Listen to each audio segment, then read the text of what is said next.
That's why I don't do dangerous stuff anymore. Because I like to make sure that I'm good for the future. Which is why I'm going skydiving next weekend.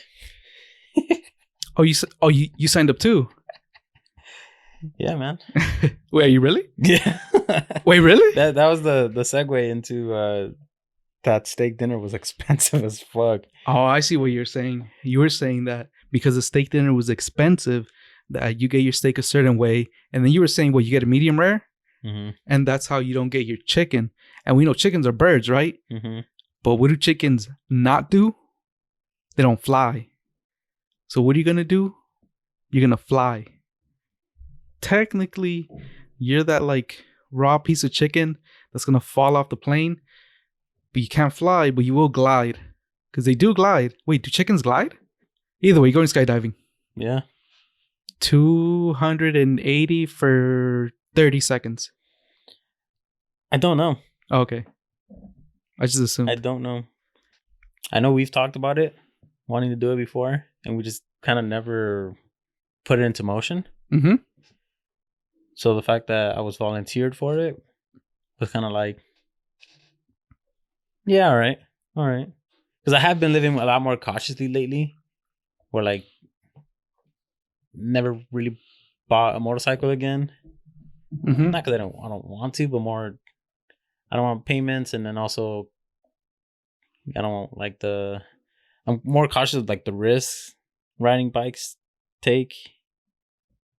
If that makes sense. Have you heard of my insurance company called DBAB? Yeah, I've been trying to get approved, but I haven't lately. I can see why. Yeah, so I'm hoping doing this kind of raises me up the ranks. We'll review your application. But yeah, so I'm excited. I probably would have never done it if someone else didn't put it in motion for me. Yeah, because I think that same thing happened where my friends from my lab before I left, I think they all went to they went to Hawaii. I don't know if they went on like for the weekend or for a week, but they went to Hawaii specifically, I believe, to skydive.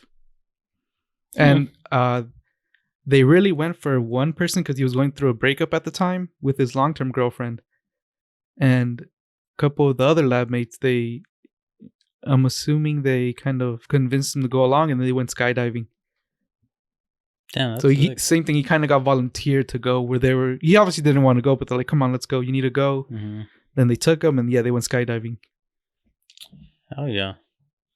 So it's good. I'm volunteering you next Saturday, 7 a.m. Really? You done? How about you go first, and then we'll see. I'm approved already. Let's get your application approved. Because like if I do it, it'll go one or two ways. I get this intense thrill, and then from that moment on, I spend the rest of my life chasing that dragon. Or I'm like, this was sick, but it's a one and done thing. I'd rather stay on the floor. Yeah. Because I'm like that with water. I like ocean. Like I went on a boat ride and it was cool, but I'd rather be on solid ground. Wait, what was wrong with the boat ride? Nothing. I feel very anxious on the water, where I'm like, if something was to go down, I don't have anything under me. Like I don't have. Like I want to have my feet on the ground so that because I feel more that I can survive if my feet are on the ground. I see. Because because you're out of your element, I guess. Like if there was some type of natural disaster, I would actually prefer to be on the ocean if it was an earthquake. Fuck that. If it was an earthquake, if it was a tsunami, that'd be different. Then I just get straight up. Well, if it was an earthquake on the land, it'd be rough as well. Bro, just ride the land. Yeah, bro, just go with the flow. I don't know. I just feel anxious about being in the water, at least in like the ocean. That kind of reminds me when I was first. Do you remember when you started training? Yes. Do you remember when, like, in the beginning, where they would put pressure on you? Did you ever feel like that panic? Mm-hmm. I felt that panic once before when I was doing swim. Well, I was doing water polo, but we trained with the swim team during sixth period, and our water polo training started after school, Mm-hmm. from the time school ended, for an hour and a half. So, but we really trained for an extra hour with the swim team, just swimming back and forth. Right. And when I first started to train with the swim team, they were, so the way it's set up is, this is the end of the pool. Mm-hmm. This is the deepest end. This is the other side of the pool, and this is the shallow end. Right. And there's lanes all throughout. So the way it works is the slowest people go in the shallow end, and then the fastest people go in the deep end. So the fastest one is in the deep end. The slowest people are over here in the shallow end. And then the coach walks back and forth, just looking at each individual. And after practice or before practice the next day, she'll say, "Hey, you, go to the next lane." Or, "Hey, you, go back a lane."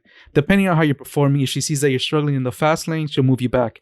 If she sees that you're starting to, like, pick up your speed, then she'll send you to one lane in front. Because when you're training, you're going back and forth, but you have to go back and forth in sync. Mm-hmm. So you have to match the person in front of you and the person behind you speed. So it's kind of like track, but with track, you have, like, the entire land to, like, move back and forth, and you could just walk around someone. But right here, you're kind of limited because it's a pool. It's already tiny because it's a pool. So you're limited by the pool space already. And it's even more narrow because you're only focused on one lane on a back and forth. Mm-hmm. So you're even more limited. So you really need to take advantage of the space, and that's why there's different lanes. And as I was progressing to the faster lanes, as I started to get to the faster lanes, I would feel myself kind of getting that body pressure in jiu-jitsu where you would get like it felt like your breath was kind of being taken away. I would feel that, but I felt it because I was getting so exhausted that I felt like I couldn't breathe. So if this was the water right here, you had to kind of, like, go to the side, take a deep breath, hold it, swim. You're holding it under the water, and then you let it out, and then you take another one, and then and you're swimming the entire time, so your body's moving. And there'd be times where I would, like, I think I did drink water a couple times, but you have to keep going. Like, if you drink water, you just got to keep going. There was a time where I was walking into the pool, and I just had my stuff, hadn't gone into the pool, but I remember I could feel, like, the fear where you feel like you're getting pressured, like the panic, even before I got into the pool. And I kind of wanted to tell our coach, like, "Yo, I kind of don't feel like swimming today," but I was like, this isn't going to go away. Because I knew that I was feeling afraid to go in there because of the lack of air. Like, it felt like I was going to drown.